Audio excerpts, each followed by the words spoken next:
Hello and welcome to Good Conversations. My name is Thompson Smith. We're honored to have with us again today Caryn Miske, Executive Director of the Flathead Basin Commission based in Kalispell. Prior to Caryn's work with the FBC, she worked as a land use attorney and as a private consultant doing environmental and socioeconomic analyses and impact assessments. She earned her BA in Public Affairs from the State University of New York in Albany, her master's in public administration from Columbia University, and a law degree from the University of Montana. I should mention that in 2007, I was appointed as a citizen member to the Flathead Basin Commission for Lake County, so I've had the pleasure of serving on the commission and working with Caryn for a couple of years now. Welcome, Caryn, and thanks again for taking time to be on the show. It's great to be here. In last week's show, the first half hour, we talked about the Flathead Basin, the tremendous environmental resource that it is, and the jewel that is Flathead Lake, and what the commission is. Its establishment in the 80s out of concern over the first batch of coal proposals in the British Columbia section of the North Fork, the concern that that stuff would flow down river, damage Flathead Lake and the Flathead Basin. And we touched at the very end of the program on the current proposals for mountaintop coal mining near the very headwaters of the whole Flathead system, and then coal bed methane development in the basin. Let's go into that a bit more now, shall we? Yeah, that would be great. You know what, I think I'm going to deal with the Klein mine first. Okay. Right now, Klein mine is that. And this is the mountaintop removal coal mine. That is mountaintop removal coal mining, and essentially what they will do, and it's hard to envision unless you've seen what some of these mines look like, and there are examples, if anyone ever goes up into the Elk, into British Columbia, the scope and breadth of these mines, it's unbelievable. Huge tractor trailers on that landscape look like small ants. That's the kind of mountaintop removal mining you're talking about. In the Flathead, the coal there is potentially would be mined by a company called Klein Mine, and they would remove a mountain, and that mountain would essentially be put into Foisey Creek, which is the creek adjacent to this mountain. Foisey Creek actually and I'm kind of getting off on a little bit of a tangent here, but Foisey Creek actually has 37% of the spawning reds for bull trout. Our bull trout on our side of the border. Bull trout that live in Flathead Lake, swim up the Flathead drainage, spawn up in this headwaters area, is that correct? Yes, that is correct, and 37% of the reds are located in Foisey Creek. And as I'm sure many of your viewers know, bull trout is now a listed species. It's having difficulty. A listed species, explain that for a moment. Under the Endangered Species Act. Okay. So it's recognized by scientists and now by the federal government in the United States. That's right. As a species on the brink of extinction if things aren't done to save it. Correct. Okay. So you're talking about essentially wiping out more than a third of its breeding ground, because the rock, as it's removed from the mountain, will be dumped directly into Foisey Creek, basically obliterating Foisey Creek. So to go back to the Klein mining, it would mine a large area, and it would essentially mine about 2 million tons a day.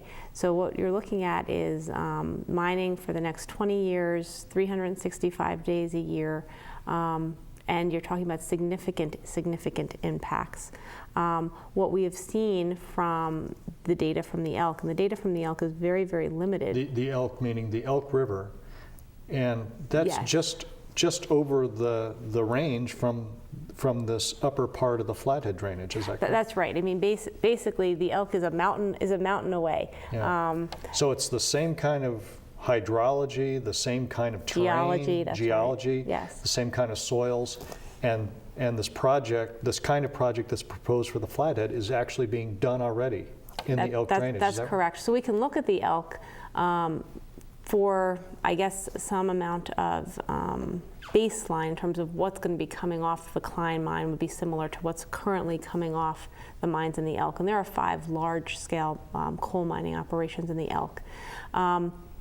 And the data that we're getting from the elk shows, we have data in particular that was collected actually by BC for Michelle Creek, where you have incredibly high and elevated, far above baseline conditions, elevated amounts of selenium, elevated amounts of nitrates and nitrites. Selenium in particular is a heavy metal that's of incredible concern. It's a bioaccumulator, so it bioaccumulates in fish, fish being usually the bottom of the food chain, so it will then bioaccumulate in your other mammals, everything from bears to birds of prey. So that eat the fish. That eat the fish. And you said this is in Michelle Creek, and that's a tributary of the Elk River? That is. And it's one of the primary, it's the primary creek, it's the primary receiving water, I guess is a good way of putting it. I see. So the levels of selenium there are extremely elevated. The Flathead Basin Commission will actually be doing work this summer to basically take sediment cores and do some water quality sampling in Lake Koocanusa to see if the selenium and nitrates and nitrites and some of the other stuff that's coming off the mines in the elk are actually winding up in Koocanusa and at what concentration. And Lake Koocanusa is the lake behind Libby Dam on the Kootenai River, and the Elk River in Canada flows into the Kootenai River. Is that correct? Yes, that is correct. So we're trying to get a handle on what's in Lake Koocanusa, because ultimately, if a proposal like Klein Mine went forward, we could expect to see similar results in Flathead Lake. So Lake Koocanusa it's a good case study for us to see what's going on and what kind of impacts we're going to be seeing. Okay, so that gives us a good picture of the threat posed by this mountaintop removal coal mine at the headwaters of Flathead. The other thing is coal bed methane. Yes. Explain a little bit about that. British Petroleum proposed to do coal bed methane in the Flathead as well as in the Elk. And most recently, as of last Thursday, there was an announcement that BP actually would be pulling out of the Flathead. They will still be undertaking coal bed methane in the Elk, and I think we should get to that for a minute. But for right now, in the Flathead, we do have a reprieve in terms of no coal bed methane in the Flathead right now. So we've won a significant battle, and I think the congressional delegation and the governor are to be praised for their hard work in getting that brought to fruition. And it was an incredible victory. That being said, we've won a battle. We have not won the war. Why is that? BC tomorrow could solicit Shell or Chevron or ConocoPhillips to come and do the same type of development. Why would one oil company solicit a competitor to make money off of something that they're dropping? Oh, BC, did I say BP?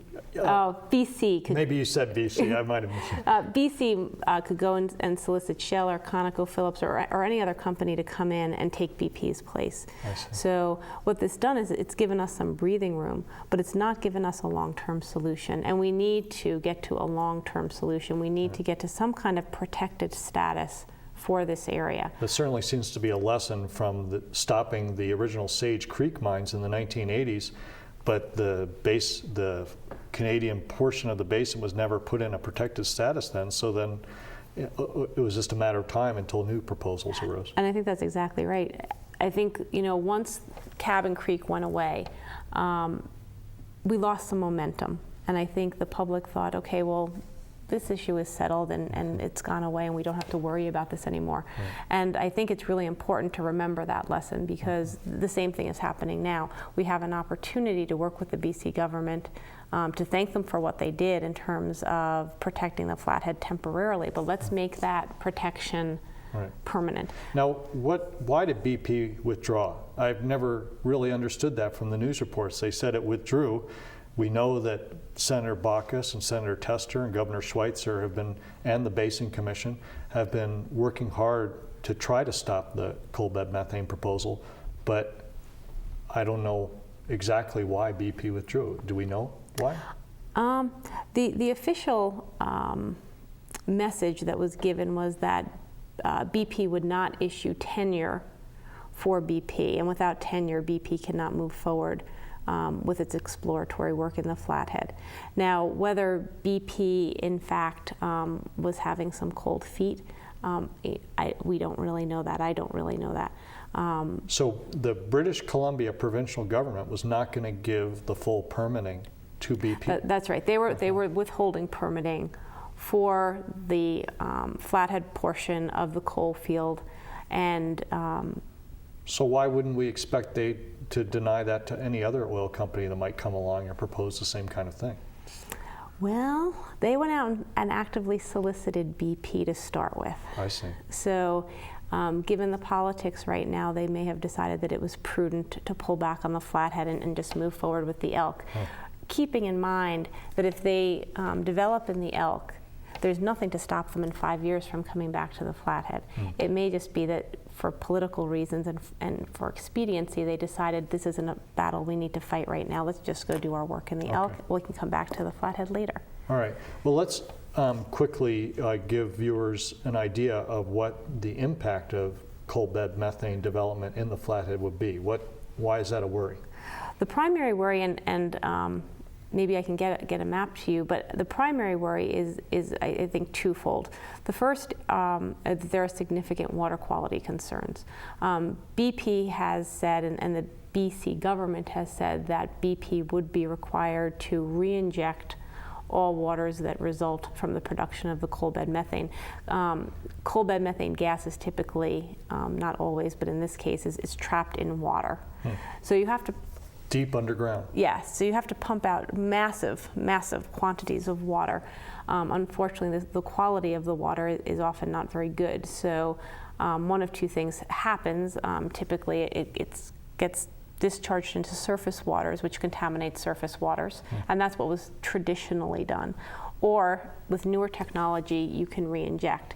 The problem with re-injection is that it is a new technology. There are a lot of questions about it, and many hydrologists and many scientists that we've consulted have expressed grave concerns about re-injection in this part of the world in particular, because the geology there is highly, highly fractured.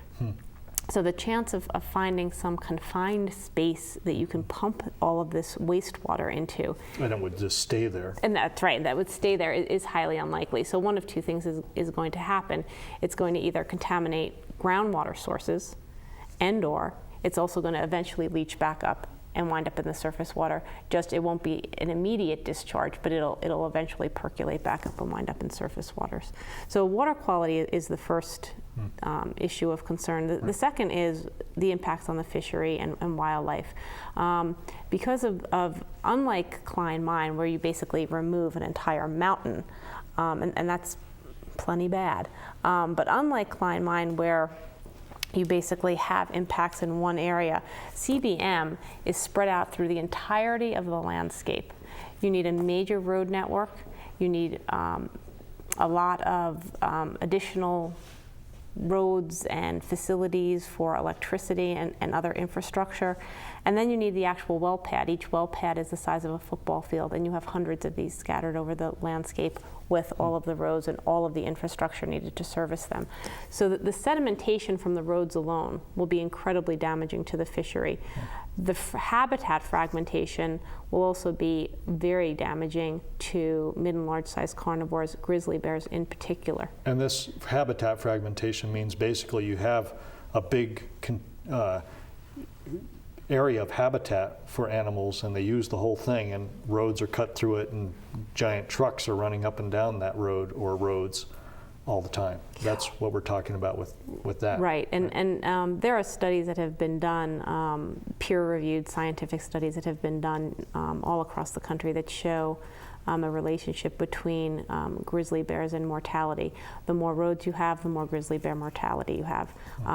Unfortunately, bears and roads do not mix well. Yeah, and so this would be imposed on a landscape that at this point is wilderness. It would be industrializing an area that's at present basically has very little human presence. Is that right? Has almost no human presence, actually. The only, two forms of human presence. There is some timber harvest, but the timber harvest, at least it is a renewable resource, so The damage that's done is minimal compared with the kind of damage we're potentially talking about from CBM and mountaintop removal coal mining.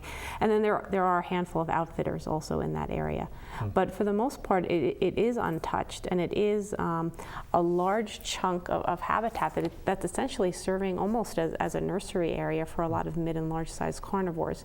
To disrupt that area would potentially have extremely adverse impacts on our population of bears, lynx, wolverine. That move back and forth across the border. That's right. The animals unfortunately don't recognize those borders. So, yeah, I mean, it's likely that we would see some significant adverse impacts on our side of the border from that. There's no towns. There's no permanent population in the North Fork of the Flathead on the Canadian side at present. Right. And in the winter, are those roads even open? I think most of the roads are open, but they're not passable for the most part because in BC they get quite a bit more snow than we do, and those roads typically aren't plowed. There are some roads that will be maintained if they're logging in a particular area, but a lot of those roads in the winter are not particularly passable. I see. Okay, well, we're going to take a 1-minute break now. Please don't go anywhere. We'll be right back.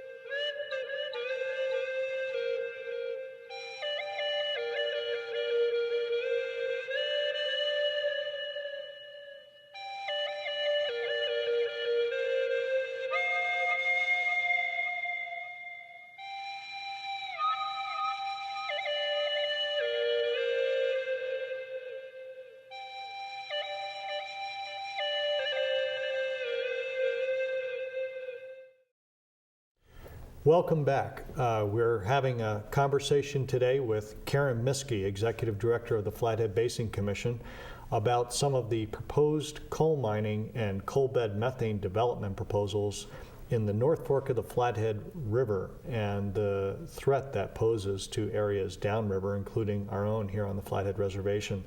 Caryn, we have about less than 10 minutes left, so we're going to have to give viewers a whirlwind idea about some of the strategies being pursued now to try to stop these proposals and protect the drainage. And I will do my best to give the whirlwind tour.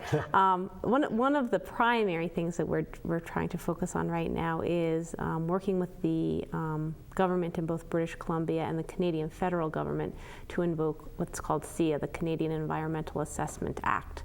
And our goal is to get that invoked so that we can get a couple of things done. We want a thorough analysis of the impacts of the proposed projects in the Flathead. To date, British Columbia has, for Klein Mine in particular, stated that it would do its own provincial environmental assessment. That environmental assessment does not include an analysis of transboundary impacts. It does not include an analysis of cumulative impacts. It does not allow our scientists to participate in that process as we've requested. And it does not mandate 3 to 5 years of baseline data collection. So it's very difficult to do an assessment when you don't know what the baseline is. Right. So we are trying to work with the British Columbia government and the Canadian federal government to invoke SEA.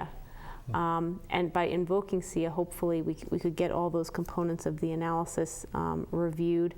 And we're also petitioning, as part of that analysis, to have an international joint review panel, which would actually allow our scientists to work jointly with the Canadians.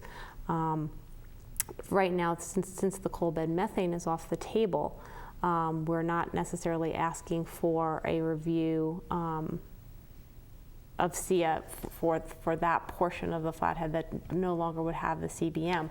But what we are asking for with the SEA analysis would be to take into account the impacts on the elk.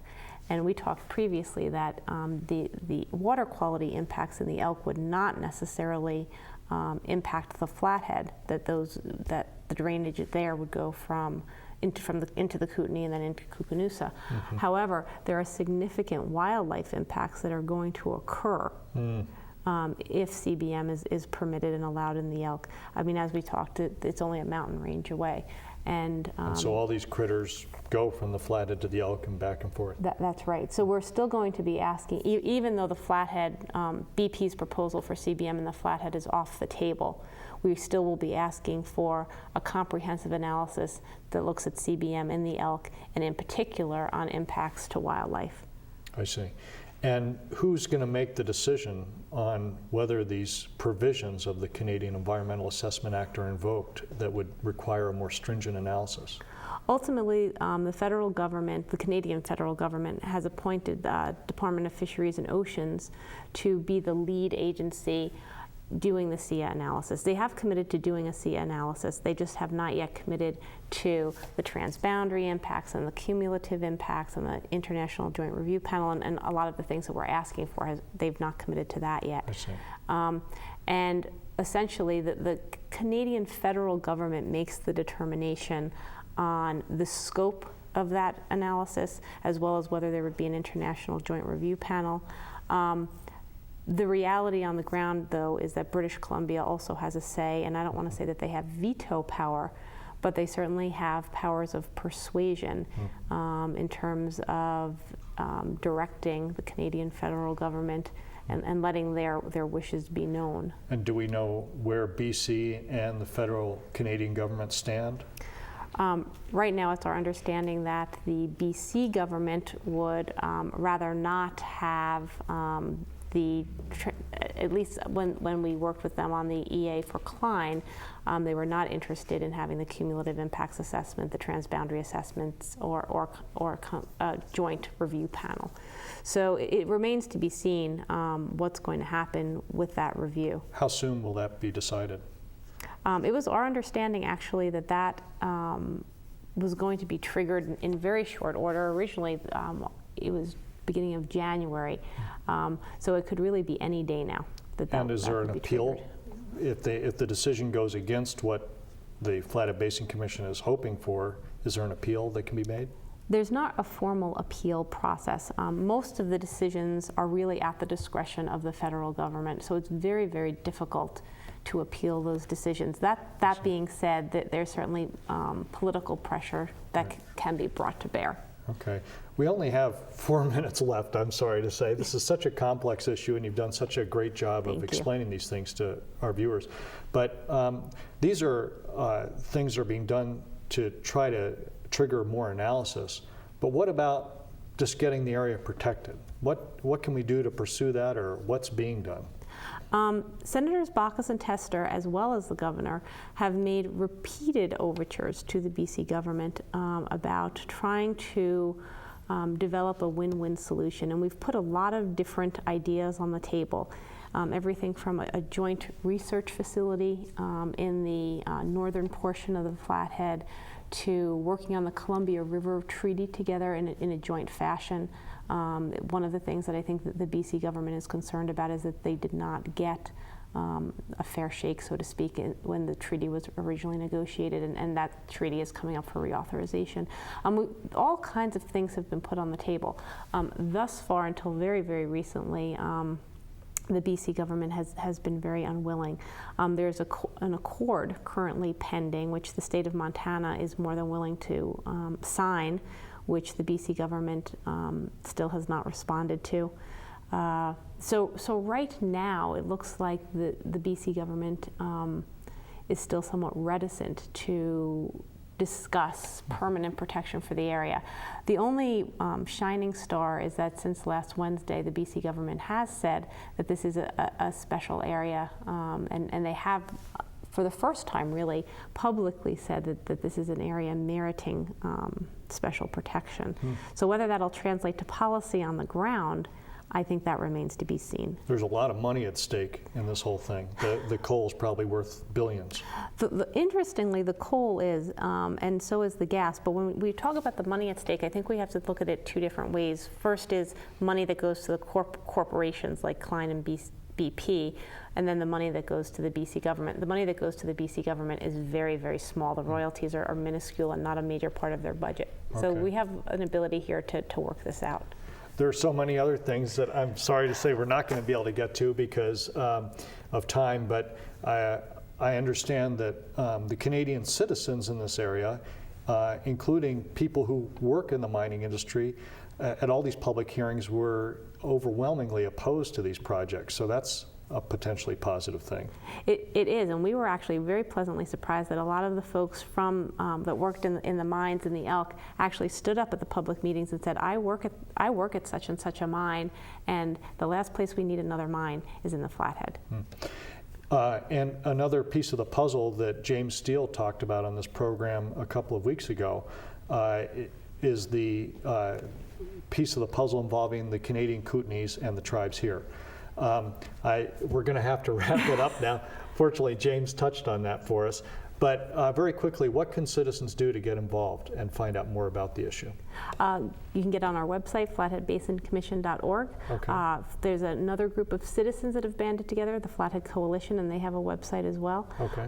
So if you get on the website, there's a whole list of things that you can do. And the next couple of months is going to be very critical with the BP tenure process in the Elk. So there's Okay. lots that can be done if you want to get in. The next involved. couple of weeks, unfortunately, will occur before this program actually airs. Oh, no.